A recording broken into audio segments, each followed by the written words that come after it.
বলছেন যে এসপি আমার দিচ্ছেন না এটা কতদিনও বেড়াশোনা হয়েছে ঘরের ঘটনা রেস্টুরেন্ট করিয়া আমি যা বলতে গিয়া নিজে ফোন দিয়া সেটাইয়া আছে ভবিষ্যতে পারমিশন ছাড়াই দেবো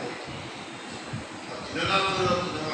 আজকের এই বিষয় আমি নিষেধ দিতে আমরা পারমিশন করিয়া এটা প্রতিবাদ করবো তাই যেরকম পরিচয় আমারও অনুরোধ যে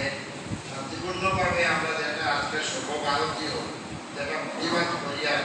বাক্য বিধর করে কোনো যেন সড়ক গিয়া কোনো হামলা করলাম না কোনো জিন্দাবাদ মুর্দাবাদ নারায়ণ করতে না আর যেরকম নির্দেশ আমরা যে মুসলিম পার্সোনাল বহুল থেকে আইব ওরকম আপনার সবাই মানিয়া নিব এটা বন্ধু জানা হচ্ছে কথা করিয়ান না আর আমারও আজকে মাফ করবে আমি তোমাদের কাজটা করতাম না আর তিনটা লাস্ট টাইম আমার সারা অপেক্ষা নম্রটা তোমার জানাতে পড়ি ওরা চিন্তা করলাম না সাবারটা করিয়া গেলাম